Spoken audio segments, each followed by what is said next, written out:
నమస్కారం బహుజన్ టైమ్స్ కి స్వాగతం. హెడ్లైన్ చూద్దాం. నమస్తే, వెల్కమ్ టు పురా లోకల్ న్యూస్. హెడ్లైన్ చూద్దాం.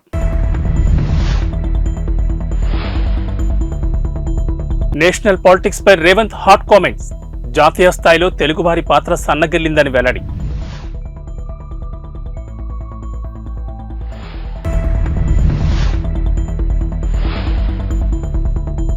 ఇవాళే బీఆర్ఎస్ అభ్యర్థుల జాబితా. లోక్సభ అభ్యర్థులను ప్రకటించనున్న కేసీఆర్.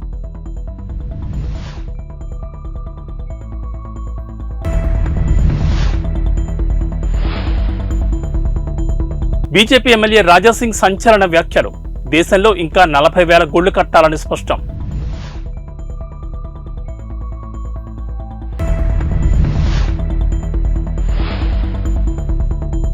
బీజేపీ టికెట్పై జితేందర్ రెడ్డి ఆసక్తికర ట్వీట్ సోషల్ మీడియాలో వైరల్. జాతీయ రాజకీయాల్లో తెలుగువారి పాత్ర ఈ మధ్యన కనిపించడం లేదని, కాలక్రమేణా తగ్గిపోతోందని ఆవేదన వ్యక్తం చేశారు ముఖ్యమంత్రి రేవంత్ రెడ్డి. ఇది మన మనుగడకు గుర్తింపునకు మంచి పరిణామం కాదన్నారు. గతంలో నీలం సంజీవ్ రెడ్డి, ఎన్టీ రామారావు, పివి నరసింహారావు లాంటి వారు జాతీయ రాజకీయాలను శాసించారని, ఆ తర్వాత జైపాల్ రెడ్డి, వెంకయ్యనాయుడు తదితరులు ఆ స్థాయిని కొంతవరకు నిలబెట్టారని అన్నారు. తమిళనాడు మాజీ గవర్నర్ రామ్మోహన్ రావు రచించిన గవర్నర్ పెట్టు గవర్నర్స్ హౌస్ అనే పుస్తకాన్ని మర్రి చెన్నారెడ్డి మానవ వనరుల అభివృద్ధి కేంద్రంలో ఆదివారం సాయంత్రం ఆవిష్కరించిన సందర్భంగా ఈ వ్యాఖ్యలు చేశారు రేవంత్ రెడ్డి. రాష్ట్రాలు రాజకీయాలతో సంబంధం లేకుండా తెలుగువారిగా మనమంతా కలిసి ప్రయాణం మొదలుపెట్టాల్సిన అవసరం ఉందన్నారు. రాష్ట్రాలుగా విడిపోయినా మనుషులుగా మనం కలిసి ఉండాల్సిన అవసరం ఉందన్నారు. ప్రత్యేకమైన అనివార్యమైన పరిస్థితుల్లో ఉమ్మడి రాష్ట్రం విడిపోయి 2 తెలుగు రాష్ట్రాలు విడివిడిగా ఏర్పడాల్సి వచ్చిందని, అప్పటి భావోద్వేగాలు ఎలా ఉన్నా జాతీయ స్థాయిలో మన తెలుగు అనే గుర్తింపు కోసం కలిసి నడవాల్సి ఉంటుందన్నారు. గౌరవనీయులైన ముఖ్యమంత్రి గారికి ధన్యవాదాలు. ఇప్పుడు సభను ఉద్దేశించి గౌరవ ముఖ్యమంత్రి గారిని My publisher, though he had agreed to publish a book which was declined by 3 others, he seems to be a smart businessman. He has put it on Amazon for sale, and bookshops nowhere display this book. So if any of you want to read, you will have to order it on Amazon for sale. Thank you.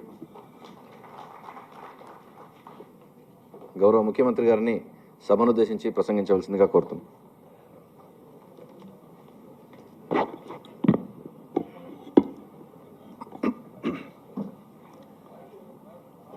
మాజీ DGP,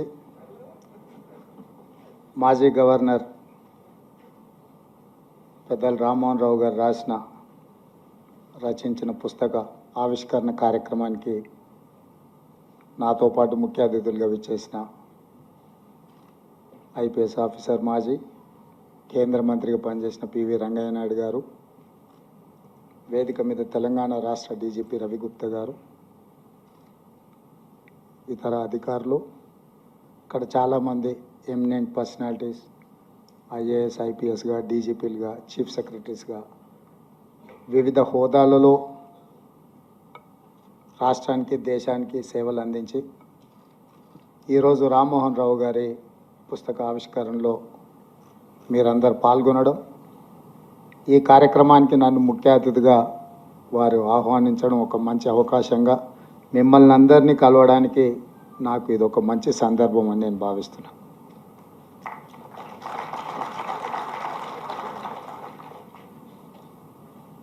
ఇక్కడ వేదిక మీద ఉన్నవాళ్ళు కానీ అక్కడ ఆసీనులైన వాళ్ళు స్వాతంత్ర సమరాన్ని చూసినారు, తెలంగాణ సాయుధ రైతాంగ పోరాటాన్ని చూసినారు,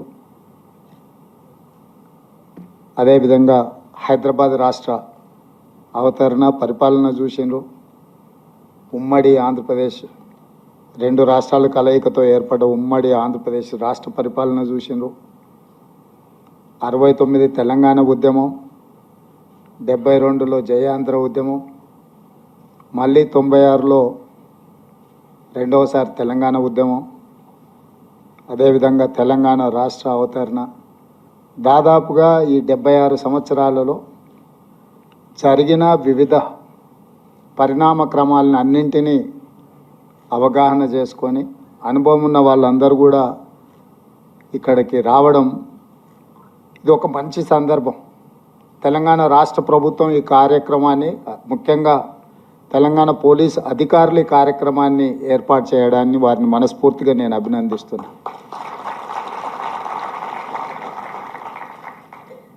ఇన్ని కాలాలలో జరిగిన ఎన్నో అనుభవాలతో కూడుకున్న పెద్దలందరినీ ఒక దగ్గరికి రప్పించడం అనేది అంత ఆషామాషిగా జరిగే విషయం కాదు. రామ్మోహన్ రావు గారి పుస్తక ఆవిష్కరణలో ఇంతమంది రావడం అంటే వారి పట్ల ఉన్న మీకు మనందరికీ ఉన్న గౌరవం, అదేవిధంగా వారి అనుభవంలో ఈ రోజుకి మనందరికీ వారు చెప్పాలనుకున్న విషయాలు ఈరోజు ఇక్కడ మనందరం పంచుకోవడం అనేది ఒక మంచి అవకాశం. నాయకులకు పరిమితులు ఉంటాయి, ఎందుకంటే నాకు ముఖ్యంగా ఆ పుస్తకంలో ఏముందో నాకు తెలీదు. రచయిత గారు ఏం రాసినా అది వారి అభిప్రాయమే, నా అభిప్రాయం అయితే కాదు.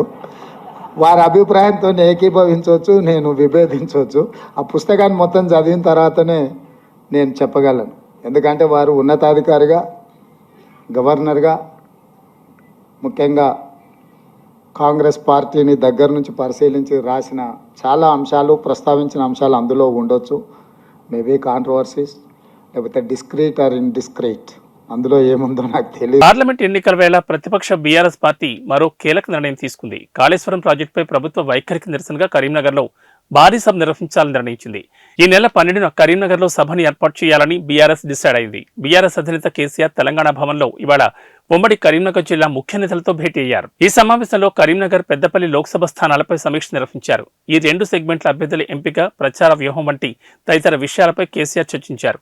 కాళేశ్వరం ప్రాజెక్టు పట్ల కాంగ్రెస్ ప్రభుత్వ వైఖరికి నిరసనగా కరీంనగర్ జిల్లాలో భారీ బహిరంగ సభ నిర్వహించాలని నిర్ణయించారు. ఈ సభకు సంబంధించిన ఏర్పాట్లపై నేతలకు గులాబీవాస్ దిశానిర్దేశం చేశారు. తొలుత ఈ నెల 10నే కరీంనగర్లో సభ ఏర్పాటు చేయాలని బీఆర్ఎస్ నిర్ణయించింది. కానీ అనివార్య కారణాల వల్ల సభను ఈ నెల 12న నిర్వహించాలని తాజా భేటీలో డిసైడ్ అయ్యారు.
తెలంగాణ రవాణా శాఖ మంత్రి పొన్నం ప్రభాకర్ ఆకస్మికంగా ఆర్టీసీ బస్సులో ప్రయాణించారు. హైదరాబాద్ నుండి మహబూబ్ నగర్ పర్యటన నిమిత్తం మార్గ మధ్యంలో నారాయణపేట వెళ్తున్న బస్సు ఎక్కారు. ఈ సందర్భంగా బస్సులోని ప్రయాణికులతో ముచ్చటిస్తూ టికెట్లు తనిఖీ చేశారు. ఫ్రీ బస్సు ప్రయాణంపై తలెత్తుతున్న సమస్యల గురించి, అలాగే ప్రజల సమస్యల గురించి అడిగి తెలుసుకున్నారు. ఈ పర్యటనలో మహిళలతో మాట్లాడిన ఆయన ఇప్పటికే రాష్ట్రంలోని చాలా సమస్యలు నెరవేరుస్తున్నామని, గత ప్రభుత్వం ఖజానా ఖాళీ చేసి ఇచ్చినా కూడా ఇవన్నీ చేస్తున్నామని, అయినా తిరిగి మమ్మల్ని తిడుతున్నారని అన్నారు. ఆర్టీసీ బస్సు ప్రయాణం ఇప్పుడే బాగుందని, గతంలో చాలా ఇబ్బందులు పడేవాళ్లమని బస్సులో ప్రయాణిస్తున్న మహిళలు పొన్నంతో చెప్పారు. ఫ్రీ బస్సు ప్రయాణంతో ప్రజలు ఇబ్బందులు పడకుండా ఇప్పటికే బస్సులు పెంచామని, త్వరలో మరో 3000 కొత్త బస్సులు కొంటున్నామని, అప్పుడు ప్రయాణం మరింత సౌకర్యవంతంగా మారుతుందని పొన్నం వారితో చెప్పారు.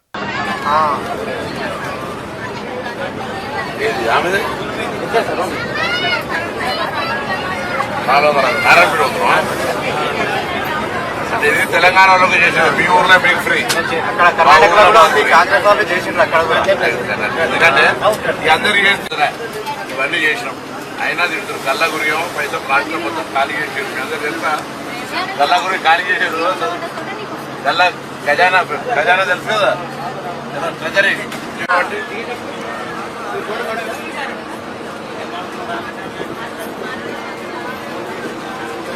ఇబ్బంది పడకుండా ఇప్పటి బస్సులు కూడా కొత్తవి కొంటున్నాం. బస్సులు 3000 బస్సులు కొంటాం. ఎందుకంటే ఇంత ముందు బస్సు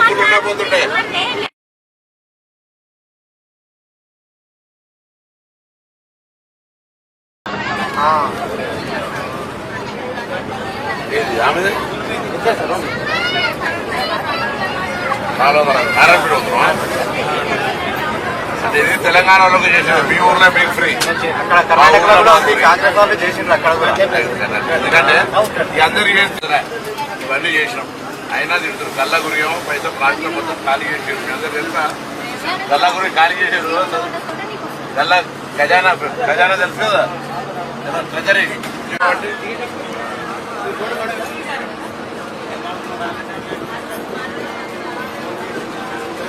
ఇబ్బంది పడకుండా ఇప్పటి బస్సులు కూడా కొత్తవి కొంటున్నాం. బస్సులు 3000 బస్సులు కొంటాం.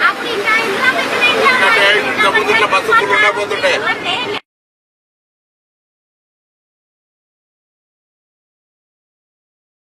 పార్లమెంట్ ఎన్నికలకు గాను బీజేపీ విడుదల చేసిన తొలి జాబితాలో 9 మంది అభ్యర్థులను ప్రకటించింది. అయితే ఈ లిస్టులో మహబూబ్ నగర్ స్థానాన్ని ప్రకటించకుండా పెండింగ్లో పెట్టింది. ఈ స్థానం నుంచి డీకే అరుణ, ఏపీ జితేందర్ రెడ్డి, శాంతికుమార్ టికెట్ ఆశిస్తున్నారు. ఈ నేపథ్యంలో ఏపీ జితేందర్ రెడ్డి చేసిన ట్వీట్ చర్చనీయాంశంగా మారింది. తనకు తిరుమల వెంకటేశ్వర స్వామి తోడున్నాడని, మహబూబ్ నగర్ టికెట్ తనకే వస్తుందనే నమ్మకం ఉందని ట్వీట్ చేశారు. ఆ ట్వీట్ను ప్రధాని మోడీ, కేంద్ర మంత్రి అమిత్ షా, పార్టీ జాతీయ అధ్యక్షుడు జేపీ నడ్డా, బిఎల్ సంతోష్, సునీల్ బన్సాల్, కిషన్ రెడ్డి, లక్ష్మణ్ కు ట్యాగ్ చేశారు. ఇటీవల what to do, what not to do అంటూ చేసిన ఫన్నీ ట్వీట్ చేశారు. తాజాగా ఇప్పుడు చేసిన ట్వీట్తో టికెట్ ఎవరికిస్తారన్న చర్చ మొదలైంది. పార్టీ ఎవరి వైపు మొగ్గు చూపుతుందనేది ఆసక్తికరంగా మారింది.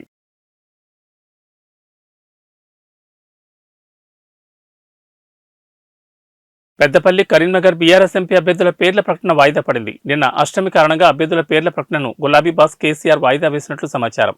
ఈ 2 పార్లమెంటు స్థానాల అభ్యర్థుల పేర్లు ఇప్పటికే ఫిక్స్ కాగా అధికారికంగా ఇవాళ ప్రకటించనున్నట్లు సమాచారం. పెద్దపల్లి నుండి మాజీ మంత్రి కొప్పుల ఈశ్వర్, కరీంనగర్ నుండి మాజీ ఎంపీ వినోద్ కుమార్ పేర్లు దాదాపు కన్ఫర్మ్ అయినట్లు పొలిటికల్ సర్కిల్స్ లో ప్రచారం జరుగుతోంది. కాగా బీఆర్ఎస్ అధినేత కేసీఆర్ తెలంగాణ భవన్లో ఇవాళ ఉమ్మడి కరీంనగర్ జిల్లా ముఖ్య నేతలతో భేటీ అయ్యారు. ఈ సమావేశంలో కరీంనగర్, పెద్దపల్లి లోక్సభ స్థానాలపై సమీక్ష నిర్వహించారు. ఈ 2 సెగ్మెంట్ల అభ్యర్థుల ఎంపిక, ప్రచార వ్యూహం వంటి తదితర విషయాలపై కేసీఆర్ చర్చించారు. ఈ భేటీ తర్వాత అభ్యర్థుల ప్రకటన ఉంటుందని తొలుత ప్రచారం జరిగింది. కానీ అష్టమి కారణంగా క్యాండిడేట్ల పేర్ల ప్రకటనను ఇవాటికి వాయిదా వేసినట్లు సమాచారం.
బీజేపీ నేత గోషమహల్ ఎమ్మెల్యే రాజాసింగ్ మరోసారి సంచలన వ్యాఖ్యలు చేశారు. బాబ్రీ మసీద్ కోసం ఎంపీ అసదుద్దీన్ ఓవైసీ నానాయాగి చేస్తున్నారు. పార్లమెంట్లో బాబ్రీ మసీద్ జిందాబాద్ అంటూ నినాదాలు చేస్తున్నారని ఫైర్ అయ్యారు. ఇప్పుడే అయిపోలేదని, భవిష్యత్తులో ఓవైసీ ఇంకా చాలా చూడాల్సి వస్తుందని అన్నారు. మేమేంటో ముందు ముందు ఇంకా చూపిస్తామని కీలక వ్యాఖ్యలు చేశారు. ఉత్తరప్రదేశ్లో అయోధ్య రామమందిరం కట్టి చూపించాం, కాశీ, మధురలో కూడా గుళ్లు కడతామని ధీమా వ్యక్తం చేశారు. దేశంలో ఇంకా 40,000 గుళ్లు కట్టాల్సిందని రాజాసింగ్ సెన్సేషనల్ కామెంట్స్ చేశారు. గతంలో చేతకాని వాళ్లు దేశాన్ని పాలించారని, ఇప్పుడు భారత్లో భగవరాజ్యం నడుస్తోందని అన్నారు. దేశంలో ఇప్పుడు మనల్ని ఎవరూ ఆపలేరని ఆసక్తికర వ్యాఖ్యలు చేశారు.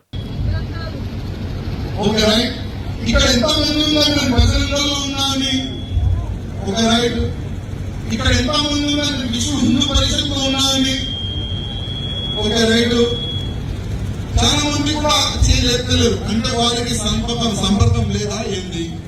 నేను అందరికీ రిక్వెస్ట్ చేస్తున్నాను, విశ్వ హిందూ పరిషత్ కానీ, బజరంగ దళ్ కానీ, రాష్ట్రీయ స్వయం సేవక్ సంఘ్ కానీ శాఖకి మీరు వెళ్ళండి. మీకు ధర్మ కార్యక్రమాలు, ధర్మ రక్షణ ఏ విధంగా చేయాలి ఏ స్కూల్లో కాదు, అది ఒకటే ఒక స్కూల్లో నేర్పిస్తుంది, అది రాష్ట్రీయ స్వయం సేవక్ సంఘంలో. ధర్మ రక్షణ ఏ విధంగా చేయాలి అది మీకు బజరంగ దళ్ నేర్పిస్తుంది. ధర్మ ప్రచారం ఏ విధంగా చేయాలి అది మీకు విశ్వ హిందూ పరిషత్ నేర్పిస్తుంది. అందుకోసం ప్రతి ఒక్క కార్యకర్తకి ఒకటొక నివేదిక, ఏదైనా ఒక హిందూ ఆర్గనైజేషన్ అటాచ్ కావాలి. ఏదైనా ఎందుకు చెప్తున్నా అంటే వచ్చే సమయం బాగలేదు, వచ్చే సమయం యుద్ధమే. ఎందుకు యుద్ధం అంటున్నా అంటే వచ్చే సమయం మన భారతదేశం హిందూ రాష్ట్రం అవుతుంది. హిందూ రాష్ట్రం ఇట్టింది కాదు, దాని కూడా మనం యుద్ధం చేయాలి. యుద్ధం చేస్తేనే హిందూ రాష్ట్రం అవుతుంది. యుద్ధం చేస్తేనే అయోధ్యలో భవ్యమైన రాముడి ఎంతో మంది రామ భక్తులు ప్రాణ త్యాగం చేశారు. అప్పుడే అయోధ్యలో భవ్యమైన రాముడి గుడి ఇవాళ మనం చూస్తున్నాం. కాశీ కూడా చూస్తారు కదా, మథుర కూడా చూస్తారు కదా. ఒకప్పుడు మన స్లోగన్ ఏముండే, కాశీతో అయోధ్యతో ఏక ఝాంకీ హై, కాశీ మథుర అవి బాకీ. ఆ స్లోగన్ ఏదన్నా మర్చిపోయినారా? ఆ స్లోగన్ ఇప్పుడు పూర్తి అవుతుంది. ఇప్పుడు కాశీ పని కూడా దగ్గర ఉంది, కాశీ పని కూడా దగ్గర ఉంది, మథుర పని కూడా దగ్గర ఉంది. ఇంకా చాలా కూడా ఉన్నాయి. ఒక ఫాల్తుగాడు పార్లమెంట్ లో నిలబడి మా పెద్దమ్మడు పార్లమెంట్ లో నిలబడి ఏం చెప్తారు తెలుసా? ఆయన బాబ్రీ మస్జిద్ షహీద్ హోगी, बाबरी मस्जिद जिंदाबाद है, जिंदाबाद की जिंदाबाद रहेगी. हम हमारी आने वाली पीढ़ी को बाबरी मस्जिद की शहादत याद दिलाते रहेंगे. అంటే ఏం తెలుసా? అది మా వచ్చే ఈ పీढ़ी తరాలు మా వచ్చే తరాలని మేము యాద్ చేపిస్తాం ఏ విధంగా బాబరీ మస్జిద్ పాల్గొంటున్నారని. ఆ బిడ్డ మేము కూడా మీకు మర్చిపోయేలా అటువంటి పని చేస్తూనే ఉన్నాం. నువ్వు ఒక బాబరీ మస్జిద్ పాల్గొట్టి నువ్వు ఇంకా ఏడుస్తున్నావు కదా, ఇంకా 2 పనులు ఉన్నాయి. ఇంకా నువ్వు ఆవేశం పడకు, ఇంకా నువ్వు చాలా ఏ విధంగా కోర్టు ఆదేశంతో భవ్యంగా మనం గుడి కట్టినాం, రాముడి గుడి. అదే విధంగా కోర్టు ఆదేశం వస్తుంది, కాశీలో కూడా మనం గుడి కట్టాం. అదే కోర్టు ఆదేశం వస్తుంది, మథురలో కూడా మనం గుడి కట్టాం. ఇంకా మనం ఇంకా ఆగం తమ్ముడా, ఈ 3 గుళ్ళు కూడా మనం ఆగం. ఇంకా 40,000 గుళ్ళు మనం ఉన్నాయి. అది మొత్తం అన్ని గుళ్ళు మనం తీసుకున్నాం. ఇప్పుడు దానికి ఎవరు ఆపలేదు. ఎందుకు ఆపలేదు తెలుసా? ఒకప్పుడు మన భారతదేశంలో శాతవాహనులు రాజ్యం చేసింది. ఇప్పుడు మన భారతదేశంలో భగవరాజ్యం ఉంది, రాజ్యం ఉంది. ఇప్పుడు ఎవరెవరు ఆపలేరు. 40,000 గుళ్ళు కూడా మనం తీసుకుంటాము. మన భారతదేశానికి హిందూ రాష్ట్రం కూడా మనం చేస్తాం. ఇప్పుడు ఎవరు ఏ శక్తి కూడా ఆపలేదు. కానీ ఇట్లాంటి కార్యక్రమాలు జరుగుతాయి కదా, కొంతమంది పిచ్చి కుక్కలు మీ గ్రామంలో వస్తారు. ఇక్కడ ఉన్న కుక్కలు కూడా అరవడానికి ప్రయత్నం చేస్తారు. అందుకోసం మీరందరూ ఒక హిందూ ఆర్గనైజేషన్ అటాచ్ ఉంటే ఆ కుక్కల్ని ఏ విధంగా కలిపి కొట్టాలి ఆ హిందూ ఆర్గనైజేషన్ నేర్చుకుంటారా? నేర్చుకుంటారా? నెక్స్ట్ టైం నేను మీ గ్రామంలో వస్తే ఒక మంచి ప్లేస్ ప్లాన్ చేయండి. వచ్చే లోక్సభ ఎన్నికల్లో ఖచ్చితంగా కరీంనగర్ పార్లమెంట్ స్థానంలో బీఆర్ఎస్ పార్టీ గెలవబోతోందని పార్టీ అధినేత మాజీ సీఎం కేసీఆర్ ధీమా వ్యక్తం చేశారు. ఆదివారం తెలంగాణ భవన్లో ఉమ్మడి కరీంనగర్ జిల్లా ముఖ్య నేతలతో కేసీఆర్ భేటీ అయ్యారు. కరీంనగర్, పెద్దపల్లి పార్లమెంట్ స్థానాలపై సమీక్షా సమావేశం నిర్వహించారు. ఈ సందర్భంగా అతి కొద్ది రోజుల్లోనే కాంగ్రెస్ ప్రభుత్వంపై వ్యతిరేకత వచ్చిందని అన్నారు. తెలంగాణ రైతులు రోడ్లెక్కే పరిస్థితి వచ్చిందని కాంగ్రెస్ సర్కార్పై ఫైరయ్యారు. బీఆర్ఎస్ పార్టీతోనే మేలు జరుగుతుందనే టాక్ ప్రజల్లో స్టార్ట్ అయిందని, అసెంబ్లీ ఎన్నికల ఫలితాలను పట్టించుకోవద్దని నేతలకు సూచించారు. లోక్సభ ఎన్నికల్లో బీఆర్ఎస్, బీజేపీ మధ్యనే పోటీ ఉంటుందని, నేతలంతా కలిసికట్టుగా పనిచేయాలని సూచించారు. ఉద్యమకాలం నుండి మనకు సెంటిమెంట్గా వస్తున్న కరీంనగర్ ఎస్ఆర్ఆర్ కాలేజ్ గ్రౌండ్ సభ నుండి పార్లమెంట్ ఎన్నికల శంఖారం పూరిస్తామని తెలిపారు.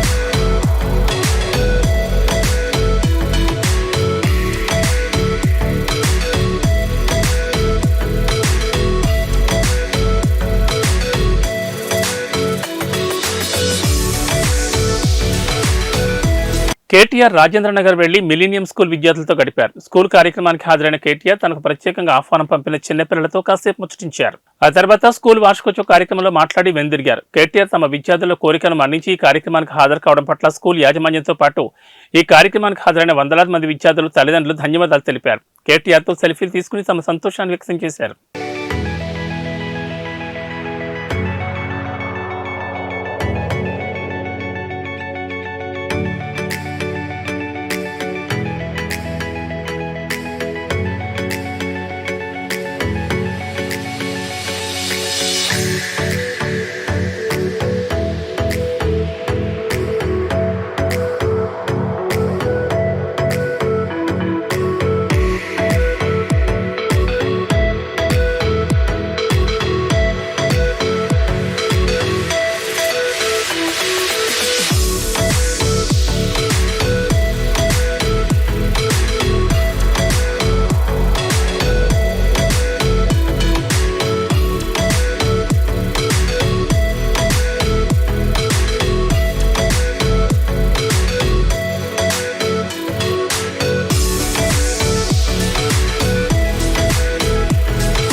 మజ్లిస్తోనే పాత బస్తీకి మెట్రో ఆలస్యమైందని టీపీసీసీ వైస్ ప్రెసిడెంట్ నిరంజన్ అన్నారు. మెట్రో అధికారులను కలిసి నెల 7న ఫలక్నామా వద్ద మెట్రో పనులకు శంకుస్థాపనకు అన్ని ఏర్పాట్లు చేయాలని కోరారు. ఈ సందర్భంగా నిరంజన్ హైదరాబాద్ పాత బస్తీలో మెట్రో పనులకు ఈ నెల 7న ఫలక్నామా వద్ద ప్రారంభించాలని సీఎం నిర్ణయం తీసుకోవడం సంతోషకరమన్నారు. నగరంలో మెట్రో సేవలు 2017లోనే ప్రారంభించిన మజ్లిస్ పార్టీ అభ్యంతరాలతో మెట్రో పనులు మహాత్మాగాంధీ బస్టాండ్ వద్దనే ఆగిపోయాయన్నారు. మజ్లిస్ పార్టీ కొర్రీలకు పనులకు బ్రేకులు పడ్డాయన్నారు. పనులు ఆలస్యం కావడంతో ఒప్పంద గడువు ముగియడమే కాకుండా ప్రాజెక్ట్స్ కాస్ట్ కూడా పెరిగిందన్నారు. గత ప్రభుత్వం 9 డిసెంబర్ 2014 ఏర్పాటు చేసిన అఖిలపక్ష సమావేశంలో కూడా మజ్లిస్ ఎమ్మెల్యేలు పాత బస్తీ మెట్రో ఒరిజినల్ ప్రతిపాదనకు అడ్డుకాలు వేశారన్నారు. దీనివల్ల ఇమిలిబన్ నుంచి ఫలక్నామా వరకు మెట్రో పనులకు 2000 కోట్లకు వ్యయం పెరిగిందన్నారు. మజ్లిస్ నాయకుల నిర్లక్ష్యం వల్ల పాత బస్తీ ప్రజలకు మెట్రో సేవలు ఆలస్యంగా ప్రారంభమవుతున్నాయన్నారు. ఒక పిక్నిక్ గా వెళ్ళి రావటం జరిగింది. గాలి కబుర్లతో ఒక పవర్ పాయింట్ ప్రజెంటేషన్ చేయటం జరిగింది. గతంలో కేటీఆర్ గారు ఏమన్నారంటే, ముఖ్యమంత్రి గారు రమ్మన్నప్పుడు మేమే కట్టినాం కదా చూసేదేముందన్నాడు. మళ్ళీ నిన్న ఆయన పోయి చూసిందెందుకు, ఎవరినైనా నిపుణులను తీసుకుపోయి చూయించిండా అంటే నిపుణులను తీసుకుపోయి ఏదో చూయించినట్టు మాత్రం ఇక్కడ కనబడలేదు. ఒక మాట మాత్రం అన్నాడు, నిపుణులు వారు చెప్తుంది ఏంటంటే ఎంబడే మరమ్మతులు చేసి రైతులకు వాటర్ ఇవ్వాలనే మాట చెప్పడం జరిగింది. నేను కాంగ్రెస్ పార్టీ తరఫున అనేది సూటిగా డిమాండ్ చేస్తున్నా, ఎటువంటి పరిశీలన లేకుండా నిర్మాణం చేపట్టమని చెప్పిన ఆ నిపుణుడు ఎవరు? ఒకవేళ ఎవరైనా ఆ నిపుణుడు ఆ విధంగా సూచిస్తే అతన్ని అసెంబ్లీ ఎదురుగా ఉన్న గన్ పార్క్ దగ్గర అమరవీరుల స్తూపం దగ్గర ఉరివేయాలనే మాట డిమాండ్ చేస్తా ఉన్నాను. National dam safety authority 1 November 2023 నాడు ఇచ్చిన నివేదికలో స్పష్టంగా పేర్కొనడం జరిగింది. As per committee findings, piers had sunk due to a combination of issues involving planning, design, quality control and operation and maintenance. అంతటితో వారు ఆగలేదు. The barrage under the present condition is rendered useless until fully rehabilitated. ఈ మాట కూడా వాళ్ళ రిపోర్ట్లో స్పష్టంగా పేర్కొనడం జరిగింది. ఫర్దర్ వారు చెప్పడం ఏంటంటే the likelihood of failure of other blocks resulting in a similar mode exists. అంటే ఇతర బ్లాక్లకు కూడా ఈ డేంజర్ ఉన్నదనే మాట నేషనల్ డ్యామ్ సేఫ్టీ అథారిటీ అనేది 1 నవంబర్ నాడు ఇచ్చిన రిపోర్ట్లోనే చెప్పడం జరిగింది. ఫర్దర్గా వారు చెప్పింది ఏంటంటే this would warrant rehabilitating the whole barrage. మొత్తం బ్యారేజ్నే రిహాబిలిటేట్ చేయాల్సినటువంటి అవసరం ఉందనేసి నేషనల్ డ్యామ్ సేఫ్టీ అథారిటీ అనేది 1 నవంబర్ నాడు చెప్పింది. అదేవిధంగా మళ్ళీ ఫర్దర్గా ఆ రిపోర్ట్లో చెప్పింది ఏంటంటే Annaram and Sundilla barrages have similar designs and construction methodologies making them prone to similar failure modes. అంటే అన్నారం సుందిల్ బ్యారేజ్లు కూడా ఇదే విధంగా కట్టబడ్డాయి కాబట్టి అవి కూడా ఫెయిల్ కావటానికి అవకాశం ఎక్కువ ఉందన్న మాట చెప్తే ఎవడో నిపుణుడంట ఈయనకు చెప్పిందంట కేటీఆర్ గారికి ఇమ్మీడియట్గా రిపేర్ చేయండి. నిపుణులు చెప్తున్నారు రైతులకు నీళ్ళు ఇవ్వండి అనే మాట ఆయన చెప్తున్నాడు. పెద్ద శుద్ధపూసలే. రైతులకు కన్సర్న్ మీకే కాదు, మీకంటే ఎక్కువ కాంగ్రెస్కు ఉంది. ఒకవేళ రైతుల మీద మీకు అంతనే ప్రేమ ఉంటే 1,25,000 కోట్ల రూపాయలు ఖర్చు పెట్టి కట్టిన ఆ ప్రాజెక్టును, ఆ బ్యారేజ్ను ఎందుకు అంత లోపభూయిష్టంగా కట్టారో ప్రజలకు జవాబు చెప్పాలనే మాట నేను డిమాండ్ చేస్తున్నాను. రైతులకు నష్టం జరిగే విధంగా లోపభూయిష్టంగా బ్యారేజ్ను నమస్కారం.